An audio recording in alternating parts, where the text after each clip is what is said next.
Good morning, and welcome to Comics for Breakfast. I'm your host, Jason Mink. Today, we're going to go to the Old Guys Who Like Old Comics archives.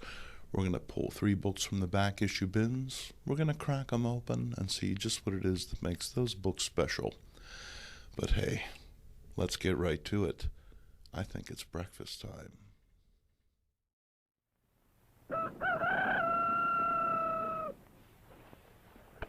Breakfast.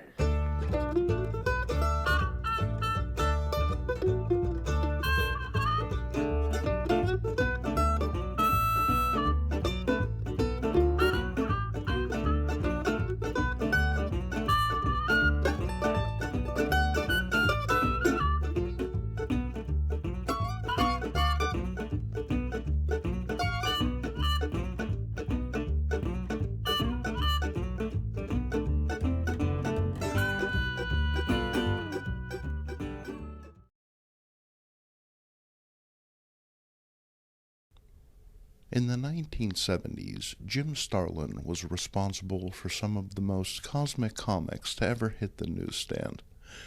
His work on pre-existing Marvel characters like Adam Warlock and Captain Marvel would go on to define those properties for generations to come, while his own characters like Gamora, Drax the Destroyer, and Thanos would become critical touchstones in Disney's Marvel Cinematic Universe billion-dollar franchise. But Starlin did a lot more than just make money for Marvel. In the 1970s, he produced Darklon the Mystic. Jim Starlin's Darklon the Mystic first appeared in the November 1976 issue of Eerie and ran sporadically until the 100th anniversary issue. The saga was reprinted in its entirety by Pacific Comics, which is what we're looking at today. In typical Starlin fashion, this story is big. The tale here spans years' worth of adventures between the title character. Inside these covers is a sprawling epic that I couldn't do justice to if I devoted the entire episode to it. So instead, we're just going to hit the high points. Cool? All right, let's get to it. An alpha named Cop Fawn waits in a spaceport cabaret. Approached by an enigmatic stranger, Cop Fawn allows the mysterious bar patron to join him, then launches into a tale of an assassination attempt gone wrong. It seems the Alphan has been contracted to kill the legendary Darklon the Mystic. Cop Fawn and his squad of brutal mercenaries discover Darklon's castle and manage to breach its magical defenses, but their assassination attempt goes horribly awry, killing one of Darklon's lovers in the process. Now fearing for their lives, Cop Fawn and his cohorts flee to the farthest edges of the galaxy in a bid to hide from the notorious Nebularian. It's all for naught, as Darklon tracks the group down and murders them one by one. Only Cop Fawn remains, although not for long. The Alpha knows he's been speaking to Darklon the entire time and detonates a charge in an attempt to finally kill his mark. Darklon evades the trap, slays the Alphan, setting himself up for greater adventures to come. In The Price, Darklon follows the trail of his would-be assassins back to his homeworld of Nebularia. This leads to a flashback sequence where we learn about Darklon's past, including his contentious relationship with his dad, the Kavar Darkhold. Darkhold is a real piece of work. The ultimate product of a dozen centuries' experience in tyranny and warfare. It's no surprise he's ashamed of his kid, who's more interested in partying and conquests of the feminine kind. The Kavar is seemingly slain through treason, and Darklon rushes off to seek power to avenge his fallen father. He makes a deal with a wizard, and before you can say, "Hey, my depth perception," his eye is plucked out, and Darklon is given mystical means of retribution by the Nameless One. Transformed into the dread Darklon the Mystic, our hero heads off to avenge Dad and storm the castle. Returning home to the city of Nebulor, Darklon meets the new Kivar, his father's former aide, Blacklore. Unprepared for what the prince has become, the new Kivar is effortlessly dispatched, and Darklon grimly ponders his next step. The work grows more immersive from here, and I'll leave you to discover it as intended by reading the thing, and quite a read it is. Starlin puts a lot of himself in these pages. Struggling with issues in his personal life, he uses Darklon to articulate his own thoughts, fears, and frustrations, which grounds what might otherwise be an overly fantastical trip through a candy-colored world of cosmic frippery and eye-popping, limb-rending violence. Folks always seem to think of Starlin as a writer, and I get that. After all, Jim's the author of many great stories, including my personal favorite Batman tale, The Cult. That said, Starlin is more than able to bring his visions to life under his own pen, oftentimes in thrilling and unexpected ways. The page composition is especially compelling, with Starlin's panels windows into a dark and enigmatic world. The integration of art and writing makes the book a seamless read, one that, in spite of its complexity, is clear and coherent. The work doesn't shortchange the reader, providing an immersive and detail-laden world to discover.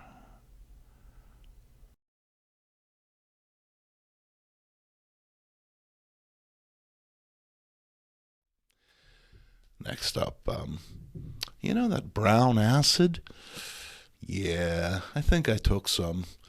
What else can explain Wilbur? Now, in the past, I've joked about other comic companies' shameless attempts to ape the successful Archie formula, but this is something different. Different in that it's exactly the same. All right, the fingerprints don't quite line up, but this is unquestionably an Archie comic. Only it's not Archie. It's Wilbur. And who's this? Not Veronica and Betty, but Linda and Lori. And get this old duffer. Not Mr. Lodge, but an amazing simulation. Even worse, there's a fake Big Moose called Tiny, and a fake Reggie named Alec, and a hideous Alex simulacrum named Bolo. Only bitterness and spite have compressed him into an ignoble troll of a boy. Now, I can see a rival company attempting to emulate a successful comic, but this is from Archie. And it feels incestuous, to be honest with you. Maybe that's a little bit strong. Let's just read the comic. We begin with a racy and innuendo-driven panel featuring Linda lounging on the couch while her snarky pop looks on. Boyfriend Wilbur is on his way over, not to visit our ponytailed pussycat here, but instead to see Mr. Moore's new television/radio. Hacha! That's right, 7 big AM stations in rich monaural sound, a 12-inch screen, and simulated wood-grain finish. No wonder the fellows are knocked out. Unwilling to be upstaged, Linda changes the radio from the local weather to shortwave, leading the lads to think a snowstorm is coming. Mr. Moore gets wind of this, and before you can say Nanook rubs it, he's kitted out in a parka and snowshoes. When he discovers Linda's little prank, he doesn't overreact. He just burns all the radios in the house. In Poor Butterfly, Wilbur becomes a lepidopterist. No, don't get Chris Hansen on the phone. That just means that he likes butterflies. Sadly, no one else in wherever the heck this is cares very much about them. Alone, Wilbur sets his sights on a particularly notable specimen, only to discover that he's netted something far more dangerous. Things really start to get weird in Heart's Desire when we meet Tiny. Tiny is pining for Dodo. The trouble starts when Shame of the Hill people Bolo shows up. Apparently, in spite of his hideous countenance and even more repugnant personality, our gal Dodo really goes for old Bolo here, agreeing to go out on a date with the pining Tiny, but only if he takes Bolo along as well.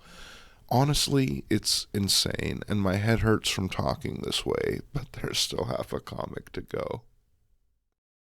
In Weather Prophet, Alec and Bolo match wits. The story is 3 pages long, which is 2 more than you would expect such a contest to take. Still, let's hear it for Alec's fashion sense. He's got kind of a proto-Jethro Bodine thing going on. In Frame of Mind, the gals are discussing what sort of frame to place a picture of our titular character in. Overhearing the scuttlebutt, Wilbur misinterprets this as a setup, a racket, a hustle, a total put-up job.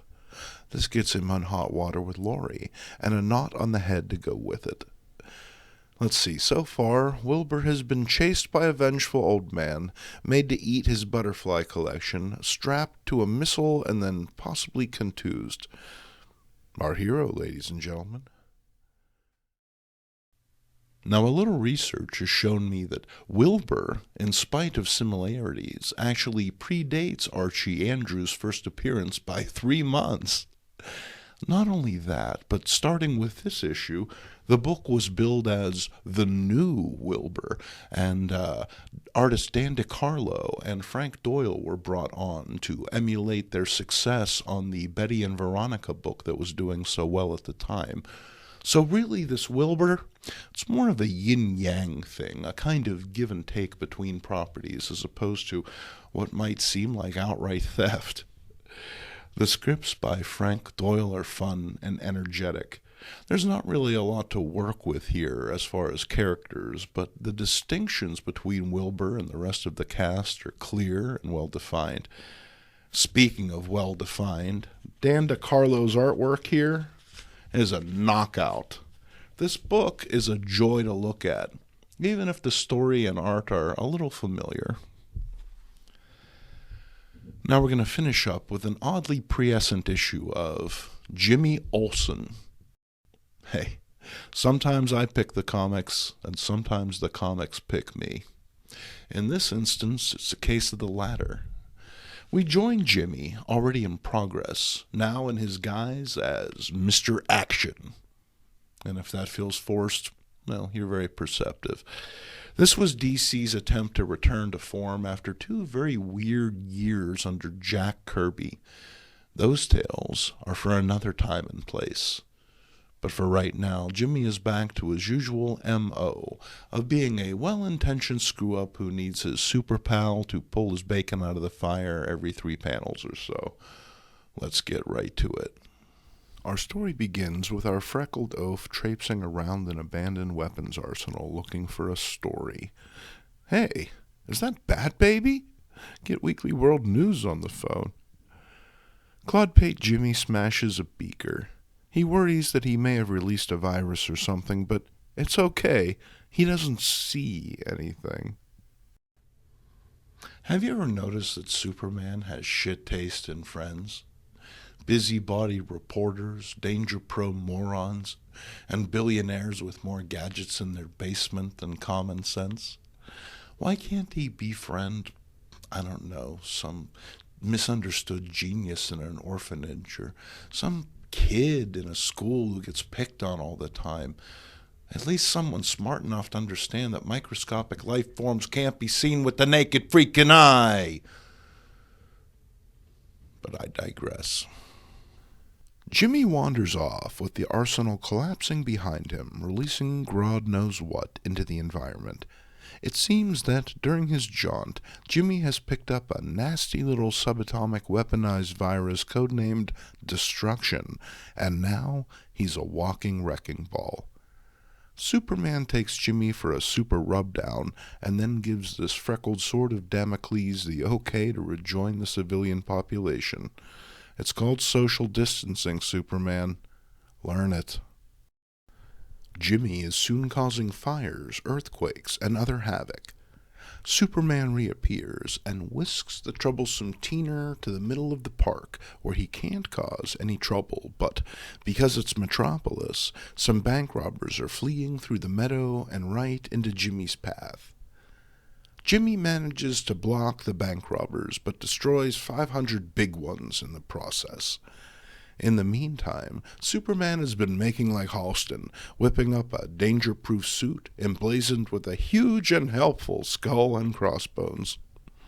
Okay, I get Scooter and his gal pal here giving Jimmy the big eye, but the dog? He doesn't know what a skull and crossbones means. Jimmy can't be arsed to keep the gloves on for more than 3 panels, and before Perry can bark out Great Caesar's ghost, the Daily Planet newsroom has been demolished. Tired of this nonsense, Superman dumps Jimmy in the middle of the ocean for safekeeping. Man, if only Superman had some kind of remote and isolated place to take this kid, some place where he couldn't hurt anyone.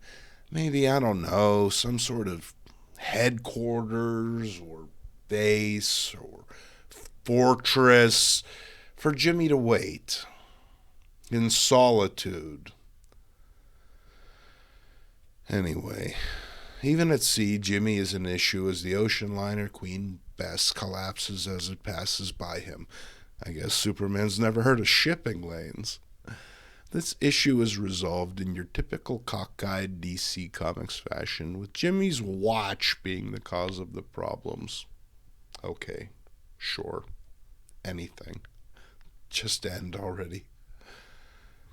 Maybe that seems harsh, but, well, I've never really been a big DC guy, and these kind of formulaic tales leave me cold, especially after the madness of those Jack Kirby issues.